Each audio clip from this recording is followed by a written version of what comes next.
नमस्कार दोस्तों। तो दोस्तों आज हम बात करेंगे उत्तराखंड एलटी 2024 में एक टॉपिक है भारतीय वैज्ञानिक और उनकी खोजें, यानी prominent scientist and their discoveries. Okay, तो आज हम कुछ भारतीय वैज्ञानिकों के साथ साथ उनकी जो खोजें हैं, जिन पर उन्होंने काम किया है, उनके बारे में जानेंगे, जो बहुत अति महत्वपूर्ण हमारा टॉपिक है। ओके, बात करते हैं पहले हमारे साइंटिस्ट के बारे में, जिनका नाम है प्रफुल्ल चंद्र रॉय। ओके, प्रसिद्ध शिक्षाविद और रसायनज्ञ प्रफुल्ल चंद्र राय को भारत की पहली फार्मास्यूटिकल कंपनी बंगाल रसायन एवं फार्मास्यूटिकल के संस्थापक के रूप में जाना जाता है, और रसायन और फार्मास्यूटिकल्स के रूप क्षेत्र में इनका इस तरह का योगदान काफ़ी अहम रहा है। ओके, तो कीप इन माइंड प्रफुल्ल चंद्र राय, जिनका दवाओं के क्षेत्र में, यानी दवाओं के संस्थापक के रूप में भी जाना जाता है। ओके, तो इनका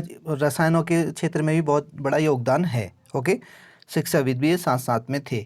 अब बात करते हैं सलीम अली, जिनसे सब लोग वाकिफ़ हैं। सलीम अली अपने समय के महान प्रकृतिवादी रहे हैं। पक्षी विज्ञान को विकसित करने में इनका अहम योगदान रहा है। इनके इसी योगदान के लिए इन्हें बर्डमैन ऑफ इंडिया के नाम से भी जाना जाता है, और पक्षी विज्ञान को लेकर सलीम ने कई तरह की खोज भी की है। ओके, तो बर्डमैन किसे कहा जाता है? सलीम अली को। ओके, इन्होंने बहुत सारी पक्षियों पे बहुत सारी खोजें की हैं। ओके, और ये प्रकृतिवादी थे, ये भी आप जानते हैं। ओके, अब बात करते हैं हमारे नेक्स्ट साइंटिस्ट, हमारे श्रीनिवास रामानुजन। श्रीनिवास रामानुजन एक महान भारतीय गणितज्ञ थे। इन्हें आधुनिक काल के महानतम गणित विचारकों में गिना जाता है। इन्हें गणित में कोई विशेष परीक्षण नहीं मिला, कोई ट्रेनिंग नहीं मिली थी, फिर भी इन्होंने विश्लेषण और संख्या सिद्धांत के क्षेत्र में महत्वपूर्ण योगदान दिया। ओके, बिना ट्रेनिंग के इन्होंने महत्वपूर्ण खोजें की हैं मैथ्स में। ओके, तो बात करते हैं, इन्होंने इनका क्षेत्र मैथ्स है। ओके, आगे बात करते हैं चंद्रशेखर वेंकट रमन के बारे में। ओके, तो रमन इफेक्ट आप जानते ही हैं। चंद्रशेखर वेंकट रमन भारतीय भौतिक शास्त्री थे। प्रकाश के प्रकीर्णन पर बेहतरीन कार्य के लिए वर्ष 1930 में इन्हें भौतिकी का प्रतिष्ठित नोबेल पुरस्कार दिया गया। उनका आविष्कार उनका ही नाम पर रमन प्रभाव के नाम से भी जाना जाता है, और इन्हीं के जन्मदिन पर, यानी 28 फरवरी को साइंस डे भी मनाया जाता है। ओके, तो ये भौतिकी शास्त्री थे, और इन्होंने क्या खोजा? रमन इफेक्ट।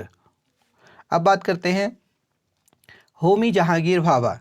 होमी जहांगीर भाभा भारत के एक प्रमुख वैज्ञानिक और स्वप्न दृष्टा थे। इन्होंने भारत के परमाणु ऊर्जा कार्यक्रम की कल्पना की थी। तो परमाणु एटॉमिक ऊर्जा का क्षेत्र था इनका, जिसपे इन्होंने डिस्कवरीज की हैं, एटॉमिक परमाणु ऊर्जा। ओके, इन्होंने मुट्ठी भर वैज्ञानिकों की मदद से मार्च 1944 में नाभिकीय ऊर्जा पर अनुसंधान की शुरुआत की। तो इनकी जो डिस्कवरीज हैं वो किस पे हैं? एटॉमिक ऊर्जा पे। ओके, अब बात करते हैं जगदीश चंद्र बसु। डॉक्टर जगदीश चंद्र बसु भारत के प्रसिद्ध वैज्ञानिक थे। इन्हें भौतिकी, जीव विज्ञान, वनस्पति विज्ञान और पुरातत्व का गहरा ज्ञान था। वो ऐसे पहले वैज्ञानिक थे जिन्होंने रेडियो और सूक्ष्म तरंगों की प्रकाशिकी पर काम किया। तो इन्होंने रेडियो वेव्स और जो माइक्रोवेव्स होती है ना, उसकी ऑप्टिक्स पे काम किया, उसको प्रकाशिकी के तौर में कैसे चेंज किया जाए, इन सब चीज़ों पे काम किया था। ओके, यानी प्रकाशिकी किस रेडियो वेव्स और माइक्रोवेव्स की ऑप्टिक्स पे काम किया था। ओके दोस्तों, आगे बात करते हैं सत्येंद्र नाथ बोस। सत्येंद्र नाथ बोस प्रसिद्ध भारतीय भौतिक वैज्ञानिक थे। इन्होंने इन विषयों में व्यापक रुचि और ज्ञान दिखाया, जैसे रसायन विज्ञान, जीव विज्ञान, खनिज विज्ञान, कला, साहित्य, संगीत और गणित। उनके योगदान ने भारत को गौरवान्वित किया और प्राउड फील करवाया भारत को, और देश में कई समितियों को उनके कौशल और ज्ञान से लाभ भी मिला। ओके, उनको प्रॉफिट भी हुआ था। आगे देखो, उनके कुछ प्रमुख कार्यों में वो क्वांटम मैकेनिक्स और बोस आइंस्टाइन स्टैटिक्स की स्थापना, बोस आइंस्टाइन कंडेंसेट एक पदार्थ की अवस्था होती है, ओके, के सिद्धांत और सैद्धांतिक भौतिकी से संबंधित कई अन्य विषयों की स्थापना की है। ओके, तो बोस आइंस्टाइन स्टैटिक्स की स्थापना की, बोस आइंस्टाइन कंडेंसेट जो एक पदार्थ की अवस्था होती है, उसकी भी इन्होंने खोज की थी। किसने? हमारे सत्येंद्र नाथ बोस ने। ओके, तो दोस्तों आगे चलते हैं। अब्दुल कलाम। अब्दुल अबुल फकीर जैनुला अबदीन अब्दुल कलाम, जिन्हें डॉक्टर एपीजे अब्दुल कलाम के नाम से भी जाना जाता है, भारतीय गणतंत्र के 11वें निर्वाचित राष्ट्रपति रहे हैं। 11वें, कीप इन माइंड। वे भारत के पूर्व राष्ट्रपति, जाने माने वैज्ञानिक और अभियंता के रूप में विख्यात हैं। इन्हें भारतीय मिसाइलों और परमाणु हथियार कार्यक्रम संचालित करने के लिए भी जाना जाता है। तो मिसाइल मैन के रूप में हम जानते हैं इनको। मिसाइल मैन कौन? Abdul Kalam, APJ Abdul Kalam. Full name इनका यहाँ मेंशन किया गया है, अबुल फकीर जैनुला अबदीन अब्दुल कलाम। ओके, अब बात करते हैं दोस्तों हरगोविंद खुराना। हरगोविंद खुराना नोबेल पुरस्कार से सम्मानित भारतीय वैज्ञानिक थे। इन्हें बायोकेमिस्ट के क्षेत्र में अहम योगदान के लिए 1968 में इस पुरस्कार से नवाजा गया। तो बायोकेमिस्ट में डिस्कवरीज है इनकी बहुत सारी, हरगोविंद खुराना जी की। अब बात करते हैं दोस्तों श्री राम शंकर अभयंकर। श्री राम शंकर अभयंकर बीजगणितीय ज्यामिति में उनके योगदान के लिए विख्यात भारतीय गणितज्ञ हैं। तो इन्होंने बीजगणित यानी अलजेब्रा में, ओके, अलजेब्रा में बहुत सारी खोजें की हैं। बीजगणितीय ज्यामिति इनका डिस्कवरी क्षेत्र है। अगले ही हमारे साइंटिस्ट हैं डॉक्टर मेघनाद साहा। डॉक्टर मेघनाद साहा एक भारतीय खगोल वैज्ञानिक थे। इन्होंने सितारों में रासायनिक और भौतिक संतुलन से संबंधित उनके स्पष्टीकरण के लिए बहुत महत्व और मान्यता प्राप्त की। उनके योगदान और ज्ञान ने विभिन्न खगोल विदों को सितारों के तापमान के साथ साथ वर्णक्रमीय वर्गों को समझने में मदद की।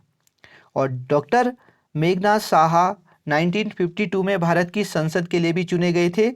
उनके कुछ उल्लेखनीय योगदानों में थर्मल आयनीकरण और साहा आयनीकरण समीकरण शामिल है। कीप इन माइंड कौन कौन सी योगदान है उनके, थर्मल आयनीकरण और साहा आयनीकरण समीकरण शामिल हैं। डॉक्टर मेघनाद साहा नास्तिक थे और 1956 में कार्डियक अरेस्ट की वजह से उनकी मौत हो गई। कार्डियक अटैक की वजह से उनकी मौत, यानी हृदय आघात की वजह से उनकी मौत हो गई थी। ओके दोस्तों, अब बात करते हैं सुब्रमण्यम चंद्रशेखर। सुब्रमण्यम चंद्रशेखर ने अपना अधिकांश जीवन एक अमेरिकी खगोल भौतिकी वैज्ञानिक के रूप में बिताया। वे भारतीय मूल के थे। सितारों की संरचना और विकास पर उनके सिद्धांतों ने कई खगोलविदों की मदद की। कुछ महत्वपूर्ण विचारों, तारकी विकास और सितारों और ब्लैक होल के विकास को जन्म दिया। तो ब्लैक होल की जो कॉन्सेप्ट है वो भी किसने दिया था? सुब्रमण्यम चंद्रशेखर ने। Keep in mind, black hole question बार बार आता है। ओके, अब बात करते हैं विक्रम साराभाई। विक्रम अम्बालाल साराभाई भारत के अंतरिक्ष इतिहास के जनक कहे जा सकते हैं। किसके? भारतीय अंतरिक्ष इतिहास के जनक कौन है? विक्रम साराभाई हैं।